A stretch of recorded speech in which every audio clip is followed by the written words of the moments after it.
born in Minato-ku, Osaka, Japan. He worked as a truck driver and boxer before settling on the profession of architecture, despite never having taken formal training in the field.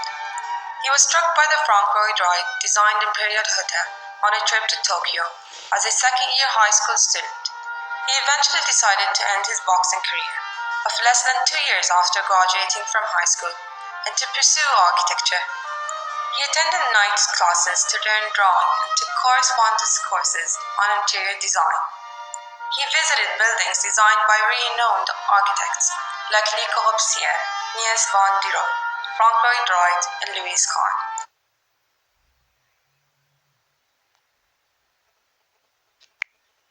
Before returning to Osaka in 1968.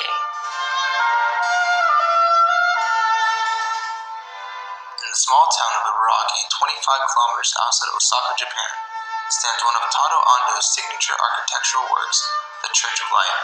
Osaka is a city in the Cantonese region of Japan's island Honshu, the capital city of Osaka, and also the largest part of the Cantonese metropolis, which comprises 3 major cities of Japan: Kyoto, Osaka, and Kobe.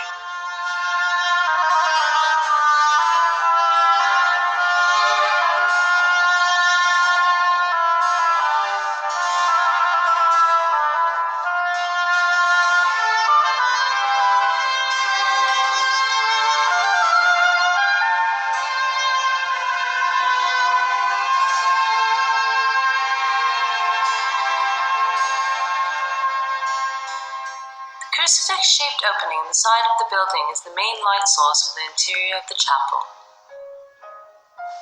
Access to the church is intentionally indirect. Worshippers are required to enter the site at the northeast corner of a side street via forecourt, which leads around a corner of the church to the minister's house.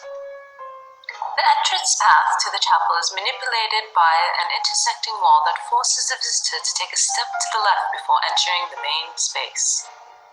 From here, the route turns and skips forward in a convoluted S movement that takes the visitor through an opening in the long wall of the church and leads on to a second high doorway in the angled blade wall.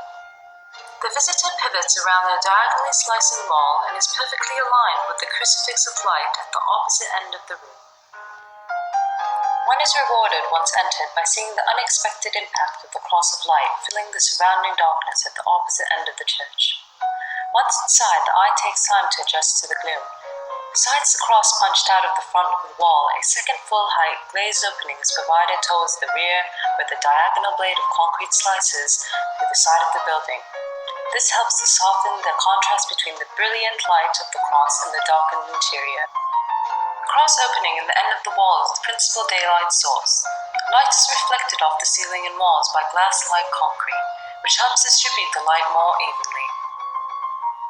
The wall that obstructs the visitor's entrance path is a diagonal wall that cuts across the rectangular building in a 15-degree angle. This wall never touches the main building.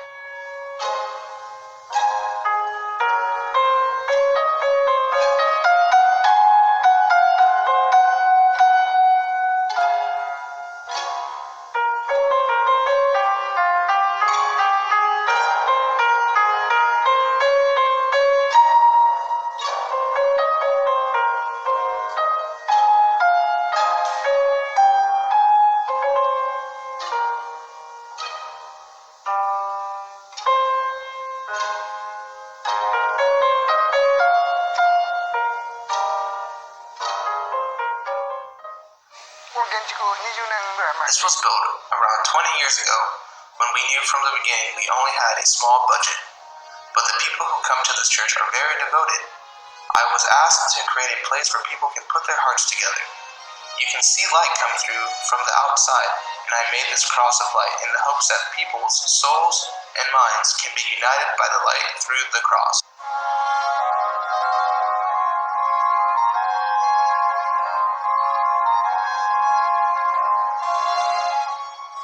These chairs and floors are made of scaffold boards, materials used in the construction site.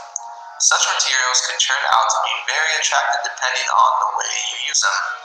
The wall of concrete was kept the way it was when it was finished, and as the light comes in, it originally changes its expression. I wanted to build architecture with a low budget, but rich in character.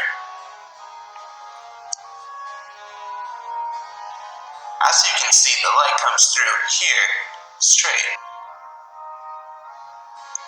I believe architecture is fundamentally a public space, where people can gather and communicate, think about the history, think about the human being or the world.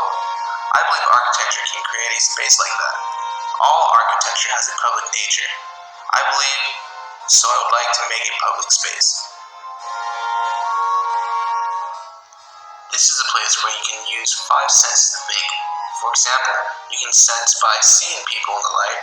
You can sense by hearing the sound and the echo. You can feel the atmosphere. The best time to see this place is when people are here singing hymns.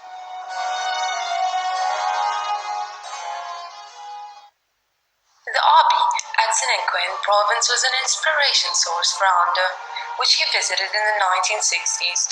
The abbey church is in the form of a tau cross with an apse projecting beyond the abbey's outer walls, which was also a key point that he worked on through his process while working on the Church of Light.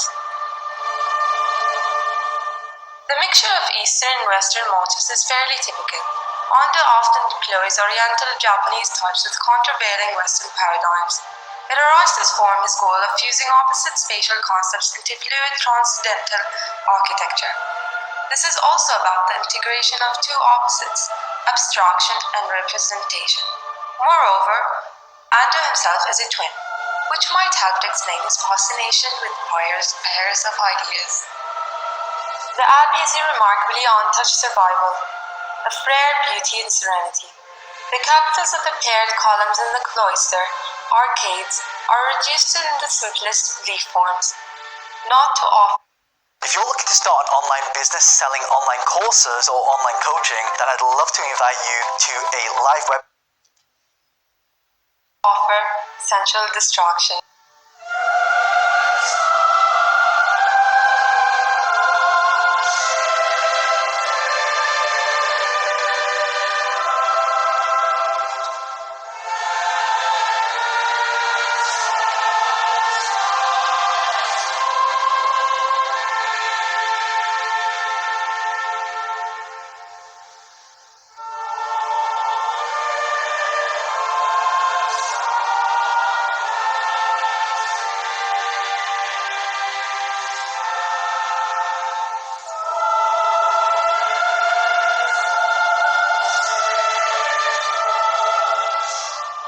Ando believes that the speed of change makes you wonder what will become of the architecture. In the West, there has always been the attempt to try and make the religious building, whether it is at a medieval or a Renaissance church, an eternal object for the celebration of God. The material chosen, such as stone, brick, or concrete, is meant to eternally preserve what is inside. Ando expresses that in all of his works, light is an important controlling factor. The church shows a great contrast between solid, void, light, dark, stark, serene, which makes it an architecture of duality. The result is a very peaceful, pure, solid space with no ornamentation, creating a very spiritual and earthly connection within themselves, through being aware of how material and nature plays a big role.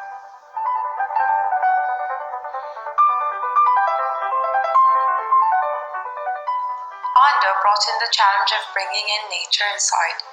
He wanted man and nature to confront each other within the enclosed internal world of his architecture. This involved creating a tension between the two, which is expressively resolved in the nothingness of the internal space. To achieve this, Ando conceived his buildings almost as land art, buried places that struggled to emerge from the earth, which, by their struggle, dramatize the encounter between architecture and nature.